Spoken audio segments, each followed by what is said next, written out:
So I wanted to invite you all to just take a moment and feel this sense of something being present, this sense of, and it's so funny because there really is no word for it, but let's call it life, sense of something being here, right? Something being alive, being present, being here, right? This feeling of being here.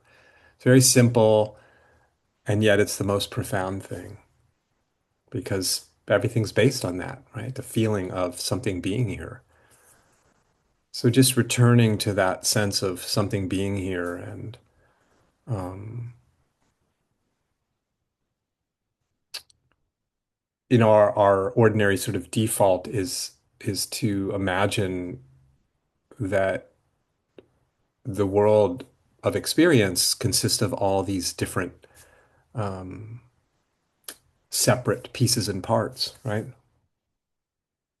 All kind of interacting with one another. But fundamentally, that sense of separation of I'm here and the world's over there, right? And I'm somehow, I mean, why else would we be seeking the whole, seeking the one thing? If we didn't imagine that we were somehow not the one thing, right? We imagine we're separate. That somehow the wave of us has been plucked out of the sea. And so now we're going to go on a journey to, right? I mean, all the spiritual contemplative traditions, the mystical traditions are fundamentally about that, right? Returning, finding the one thing. That's what yoga is about. The word itself is about union, right? Reuniting the individual with the absolute reality. But that way of looking at it presupposes that there actually has ever been separation. And let's look at that and see if we can actually find any separation. As you feel that sense, as I was saying, of something being here, a feeling of life. Just notice that this is all you're feeling is a feeling of life. Whether you're feeling what you think of as yourself sitting here, the individual that somehow feels like may feel like it's localized, it's here, right? Sense of you. And that somehow, without even necessarily really thinking about it, this almost kind of default that you're somehow circumscribed. You're here, and then there's a whole world on the other side of you, right? But as you feel experience, as you feel the presence of experiencing right now, the presence of being, these are all just, different words for the same feeling of aliveness. Do you find anything other than that feeling of aliveness? If you venture out to what you imagine is exists outside of the circumscribed you, right? On the other side of you, what do you find? Don't you find more aliveness?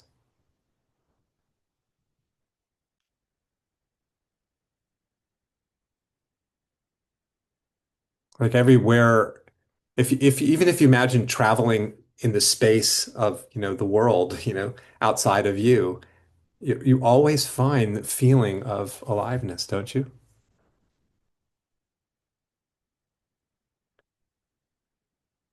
The supposedly separate waves we imagine ourselves to be, these waves of existence, my being, feel how the being of you is already completely 1,000%, 100% dissolved in the sea of life itself.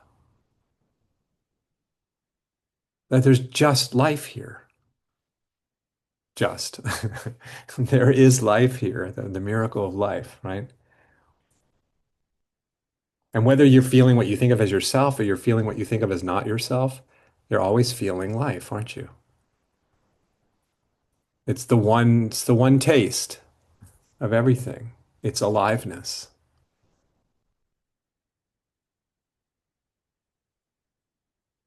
And in that sense, as I say, the yoga, the union, the coming together of Atman and Brahman in Sanskrit, or the soul and God in English, has already happened, is already the only thing that is ever happening is one reality, undivided reality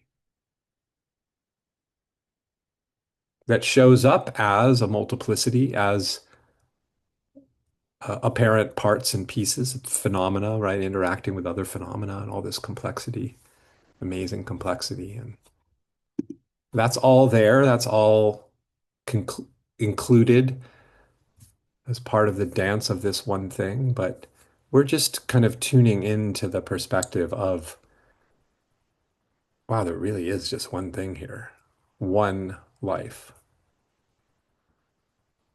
as far as the consciousness can go. It just keeps finding one life. The one life that's looking through your eyes, the one life that these eyes are beholding. It's the same life, right? What's looking and what's being looked at, it's one thing, aliveness.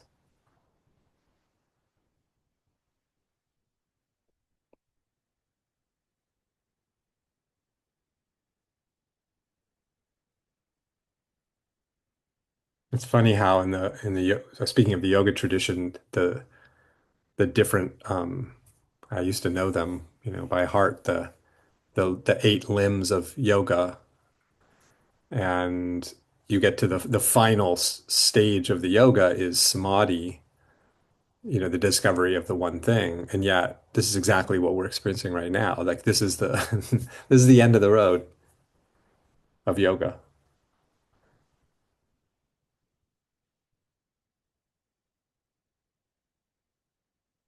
One field of aliveness, dancing as everything. No separation.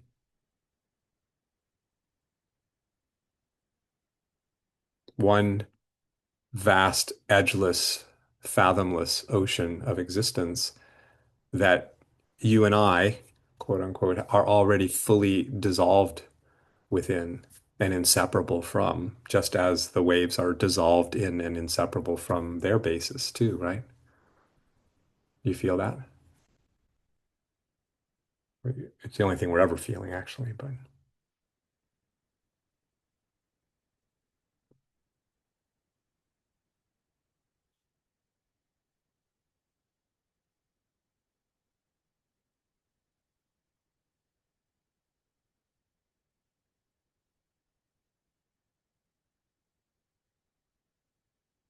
each thought that arises, each sensation that appears, each emotion that might occur, each memory, each image that we might happen upon,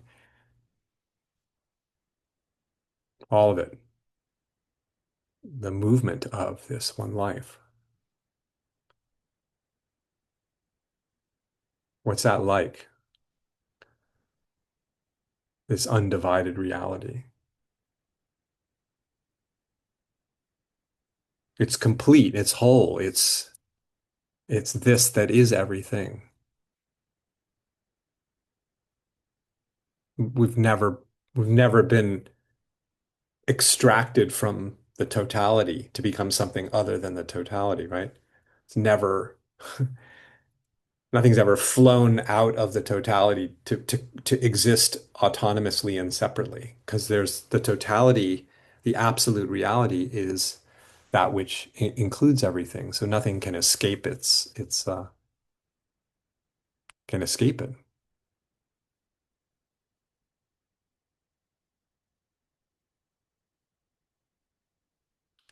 I think this is another meaning of the unborn that's talked about in the Zen tradition.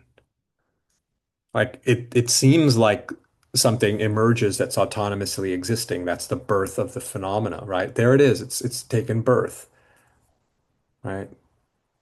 Just as I just celebrated a birthday a few days ago, like John Aston took birth, But actually, the ocean never became anything other than the ocean. It just was one of its,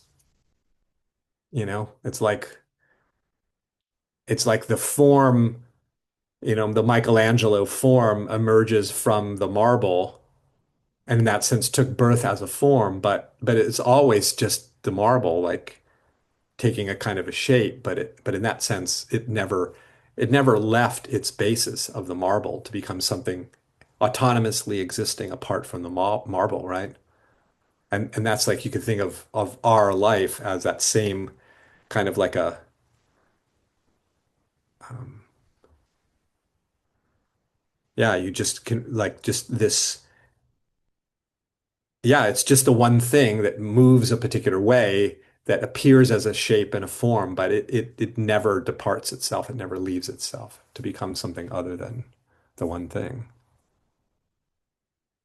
That's what I mean by already uh, fully dissolved as the one thing, the one reality.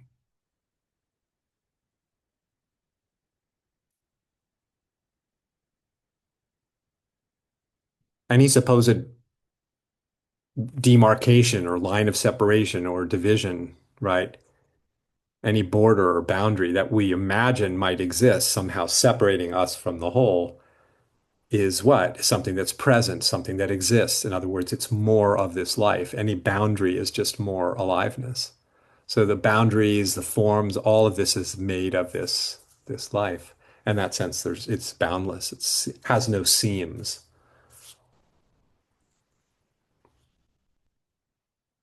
It's like, when you have a single cloth and there's all these seams in the cloth, all the seams are made of the cloth, so they're not really seams. In other words, there's no separation. So there's nothing to overcome. There's nothing to change. There's nothing, in a sense, to realize because it's already a done deal. It's already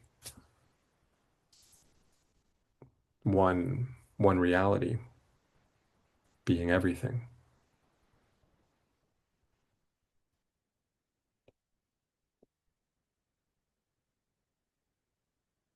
So from this standpoint, I mean, the kind of pragmatic implications of this are from within this vantage of the one reality is that life's not happening to us. Like we're not on the receiving end of life because we are life. And that is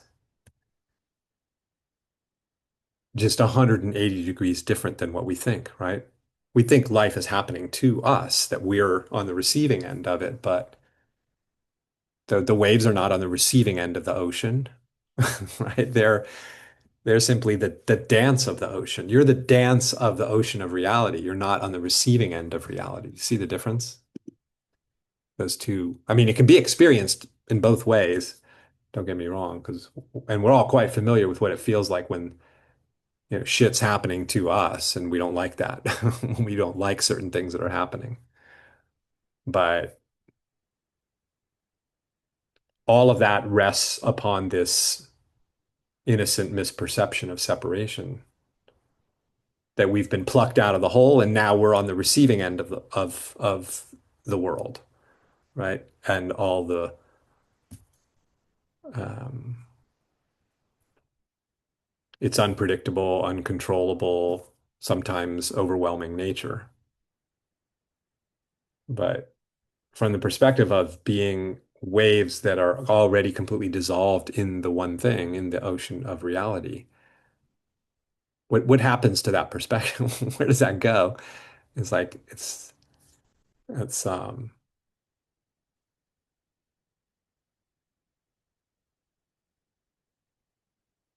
yeah, feels different, doesn't it? It's such a kind of game changer of a perspective. It's hard to overstate it. On the one hand, we feel ourselves as these autonomous creatures, maybe struggling at times or quite a bit of the time with different things that we're seem to be dealing with. And, you know, um,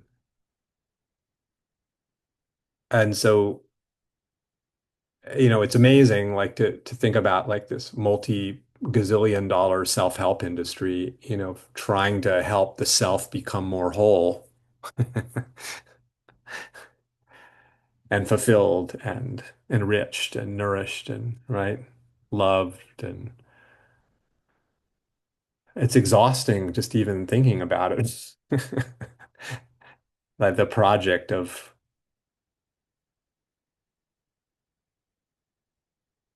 helping the self to feel better about itself. I mean, it's all understandable from within that context. Yes, of course, but then you feel the reality of inseparability, and it's like, I mean,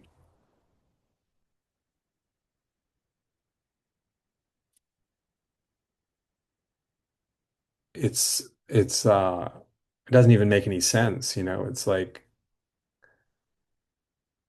um, what we are is the whole of reality.